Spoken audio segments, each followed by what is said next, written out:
The authorities found my uncle at the end of a rope. That much is certain. He hadn't shown up for work in 2 days, so his boss called my grandmother, who found my Uncle John dead in his one-bedroom apartment. A note, which was written on a small piece of yellow loose leaf and was stained with brown liquid, simply read, "Don't follow him." Everyone agreed it was my uncle's handwriting, except me. I thought it looked a little off, the letter F in particular. The top stroke looked too wavy. Not by much, but just enough to notice. And I would know. I knew my uncle best. No one in my family knew what the note meant. The popular thought was that it was a warning for those who lived a life like my uncle, usually alone, often drunk, and ultimately hanging from a shower rod. But most people in my family didn't know my uncle the way I did. John told me things he told no one else, and I'm not exactly sure why. I suppose it doesn't matter. What matters is that I know the story behind the note, enough to have an idea of what it truly meant, and who might have written it. But like most things with Uncle John, the truth is a bit complicated. I planned on laying it all out at John's funeral. I composed a eulogy and shoved it into the back pocket of my black dress pants, but when the time came, I never took it out. Reading it didn't feel right. Here's what I wanted to say, but couldn't. I guess I just wanted to get it off my chest.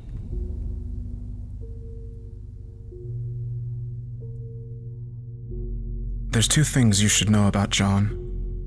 The first, which all of you probably know, is that John was always looking for God.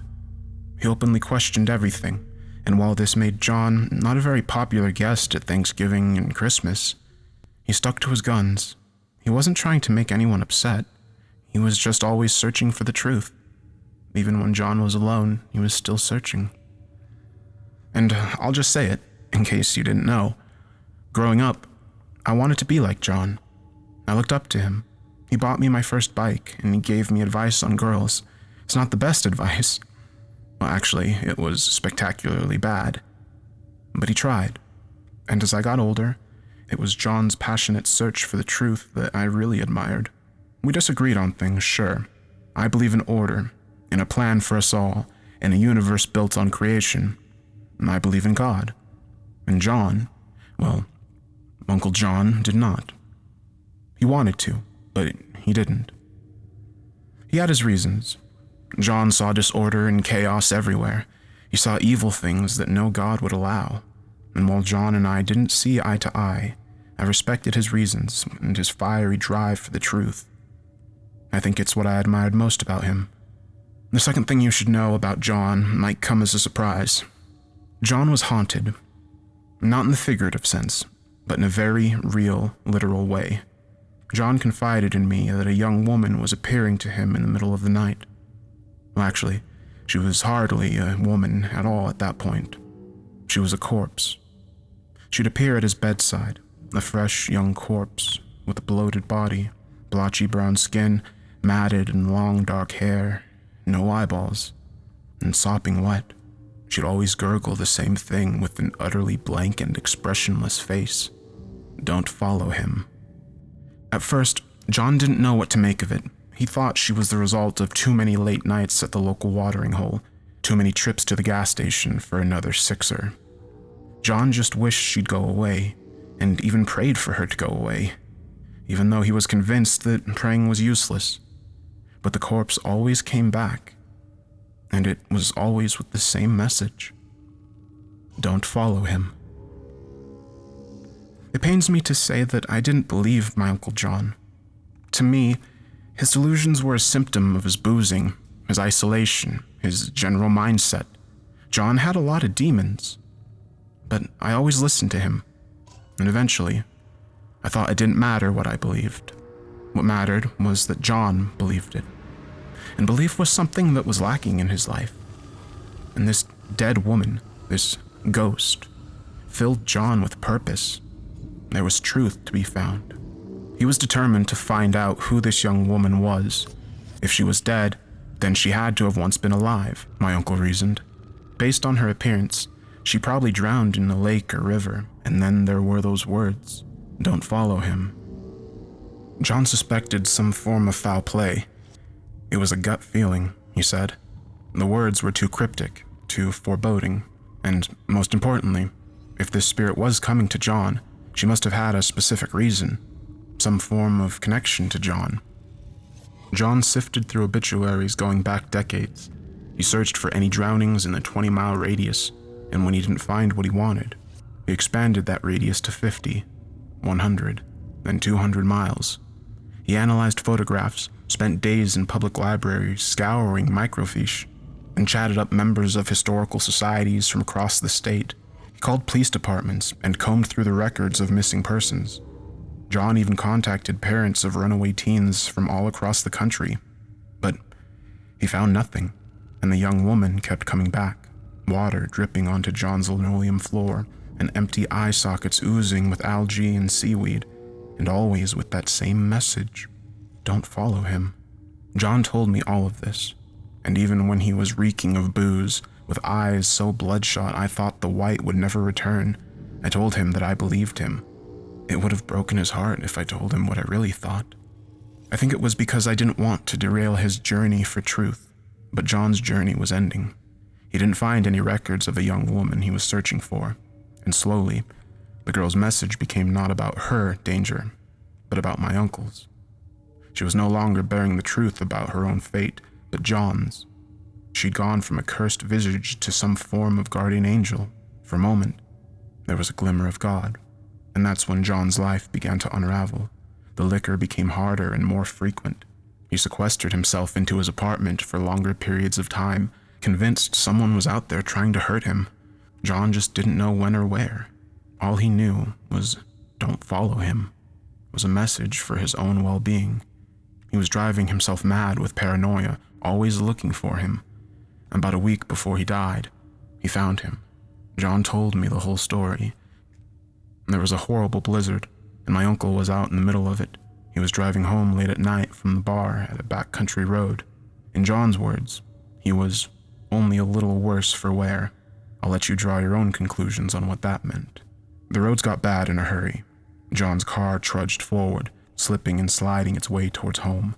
Bad weather never deterred John's confident, some might call aggressive, driving. There was no one else on the road, say a pair of headlights behind John that eventually vanished.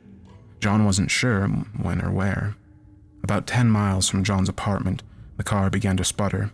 He pulled off the shoulder, and then the car died. John had no phone, no blanket. His driver's side window was stuck halfway down. Had been for 6 months, and John was too lazy to get it fixed. And the snow was piling up all around him. He considered going out on foot. It might have been his only chance to make it. But then John spotted a figure in the distance. It was slowly slogging through the blinding snowstorm, walking across a vast farmer's field, approaching John's car, a dot in the distance, slowly getting larger. John froze up. His reaction was sudden and immediate.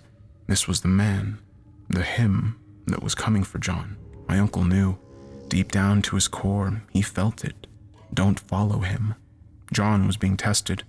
The young woman with the bloated, dead, and wet body had come for him for a reason. The man plodded closer. His hands were shoved in his pockets and his face was obscured by the large hood of a navy Parker jacket. John tensed up as the man approached the passenger door. He rapped 3 times on the car window. John did nothing. The man rapped again, wiped snow off the window with a gloved hand, and he peered inside. The man's face was soft, but with blazing, intense eyes. His cheeks were red and cold. My uncle absent-mindedly nodded. The man pulled open the car door, plodded down inside, and he slammed the door shut. "You okay?" The man asked my uncle. John told me, and I'll never forget this, that the man's voice was deep, like it had come from some unseen, cavernous depth. John only nodded. His internal voice was telling him, don't follow him. "There's a gas station about a mile up the road," the man said. "I have an extra pair of gloves. We should get there before it gets impassable." John rubbed his hands together, made a fist with his right hand, and blew into it. Snow whirled into the car from the half-open window. Again, John heard the voice inside his head. Don't follow him. The stranger grimaced. He stared at John fiercely. The man leaned in closer, and John knew he wasn't to be trusted. The stranger slipped his hand into his pocket and held it there. John's breath vanished for a moment. He waited for the man to pull out a knife or a metal hook, but all he removed was an extra pair of gloves. He handed them to my uncle. "Suit yourself," the stranger told John. "I'll tell them you're here. Hopefully someone can make it through and find you." The man left the car, pushed the door shut, and trudged ahead up the road. The snow rushed down faster and thicker. In less than 10 feet, the man was out of sight. Don't follow him. 20 minutes later, John's car miraculously started up. The snow on the road was at least 5 inches high and falling faster and heavier. John inched ahead, careful not to spin out on the rarely traveled back road. He drove a few miles when he realized he hadn't passed a gas station. The stranger had lied. The dead woman was right. John had found his truth. A ditched car appeared on the side of the road. John slowed. The driver's side door was swung open, and there was no one inside. 2 sets of barely visible footprints on the snow traveled from the car up the road. John forged ahead, and half a mile past the car he saw somebody. And half a mile past the car, it was lying face down on the shoulder of the road, half covered with snow. 5 minutes later, and the body would have been totally obscured. John stopped and rushed to the figure. He flipped it over. He didn't even have to check the pulse. The man was dead. The second set of footprints led away from the corpse into the snow-covered cornfields. John pulled the man's body into the back seat, and he eventually made it back into town. He went straight to the hospital, and as the medical staff rushed the body inside on a gurney, my Uncle John could not get over how peaceful the dead man looked. He was content. He was smiling, almost. Curiosity bubbled inside my uncle again. John attended the frozen man's funeral. The message from the man's family was clear. He had finally found God, and the man had gotten to a better place. The frozen man's sister gave a tear-filled eulogy, and in it, she told a story. How she'd been dreaming about her brother's death when it happened. Only in her dream, her brother had been called home by the Lord, that an angelic figure had been with him in the snowstorm when he died. He had walked beside him before easing her brother's soul into the great beyond. There was a sadness for loss, but she was overjoyed that he'd finally found God, because he had always been searching. When John told me this part of the story, his eyes dropped. A sense of absolute sadness and dread permeated his tiny apartment. He looked at me, and he said, "That dead woman tricked me. It was supposed to be me." That was the last time I saw Uncle John. He emailed me the next day, telling me that the corpse made another visit. She was still bloated, still soaked to the bone. There was still hollowed horror where her eyes should be. But she didn't say anything this time. She only smiled mischievously, and she didn't look so much like a lifeless corpse anymore, my uncle wrote, but fiendish and full of deception. I was out of town when I read the email. I wrote my uncle that I would see him when I returned in a few days. By the time I got home, he was dead. You're probably wondering why I told you all of this. Why here? Why now? I guess I just wanted all of you to know what Uncle John was really going through. Because he was a tormented soul. But I really think a blessed soul. Who among us is so concerned with the truth of God that we consume ourselves trying to find it? I know Uncle John's last message was, don't follow him. And I pray that none of us here today take our own lives like John did, but searching for the truth, reflecting on the nature of our existence while we're still here, I think it's okay if we follow John's lead. Just a little bit. I didn't read any of that, not a word. Instead, I mumbled a few generic sentiments about how John left us before his time. It was impersonal, and it could have been about anyone, really. Uncle John's funeral was 4 months ago. Had I written that eulogy this morning, it would have read a little differently. A few weeks ago, I had a late-night visitor, the bloated dead woman. I woke to the sound of water dripping onto the floor. When I opened my eyes, she was standing next to my bed. She was exactly as John described, except he failed to mention the smell. I might have vomited if I weren't stricken with absolute fear. Her expression was blank. No mischief, no deception. I would have read her eyes, but there was nothing there. Only the empty, black eye sockets my uncle had stared through on too many nights to count, turning her head to and fro, very slow and methodical. like she wanted to get a good look at me. She leaned closer, my sweaty fist clenched the bedside tighter. I awaited the woman's message, waiting for her to say words, the words that drove my uncle to the end of a noose. I pondered a future, always on the lookout for the him that would enter my life one day, and the deception that would define my fate, but the corpse said nothing. All I heard was the plop, plop, plop of the water trickling onto the floor. I pulled the covers over my head, and I stayed that way until first light. In the morning, she was gone. At least, the bloated and very dead version of the woman was gone, but she appeared to me in another form. Her picture was splashed across the front page of my local newspaper, which I found staring up at me on the end of my driveway. "Missing woman's body found," the headline read. In the photo, she was young and pretty, smiling and full of life.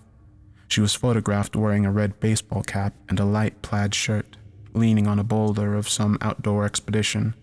You can usually tell who someone is by their eyes, and while I don't see the corpse's eyes in a way, that's what clinched it for me. They looked like the eyes the dead woman would have. It's hard to explain. It's just, I knew. The woman's body had been dredged up the day before. She had been missing for weeks, and after attending her funeral, I learned exactly why. 4 months ago, the woman, Helen, had been driving late at night with her friend on the same stretch of road my uncle had been on. In the blizzard, Helen had been closely following the car ahead of her, driving faster and faster to stay on the fresh tire tracks in the quickly falling snow. Without a doubt, the other car was driven by my uncle.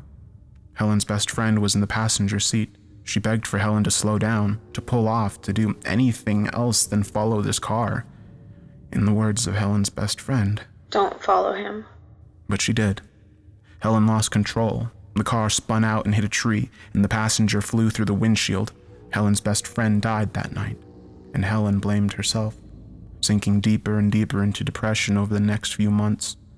She eventually threw herself off a bridge. Helen's mother laid bare all of these details, quoting direct passages of Helen's diary at the funeral. The truth was difficult to share, her mother said, but it was worth sharing. Maybe it could help others avoid the same fate and to properly seek the help they need. The distraught mother ended by holding up a page of Helen's diary. "Don't follow him" was written in every which way in a variety of styles and colors all over the page. Helen's best friend's horrified and panicked words had haunted Helen to her death.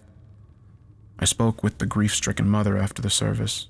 I told her I was a friend of Helen's, and I expressed my sincerest condolences.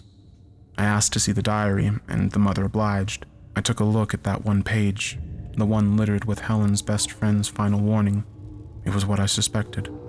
I'd seen that letter F before, on my uncle's suicide note. The top stroke was a little wavy. Not by much, but just enough to notice. I've awaited Helen's return every night since she first appeared to me.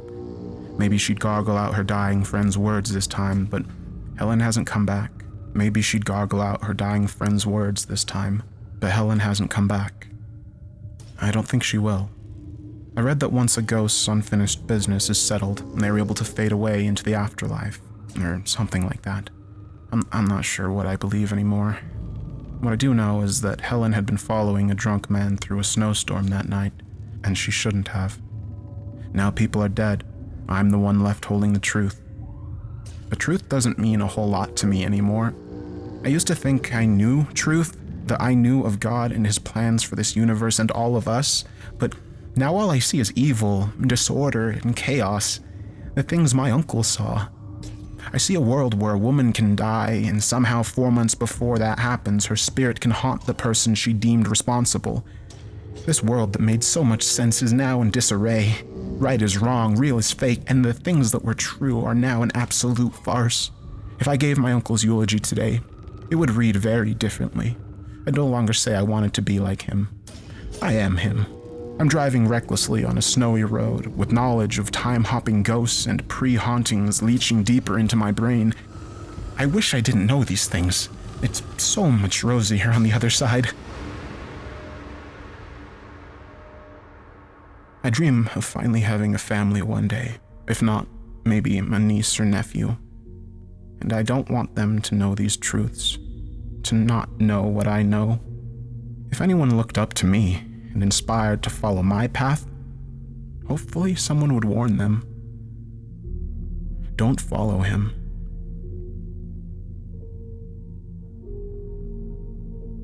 I hope you enjoyed this video and the music that I composed for it. If you did, make sure to like and subscribe, and let me know what you thought of this video in the comments. And if you didn't like this video, let me know what you think I can do to improve my narrations and my videos. I make sure to read all comments and take story suggestions into consideration, so if you'd like to hear a certain type of story, make sure to comment it so I know what you want. With that said, have a good night.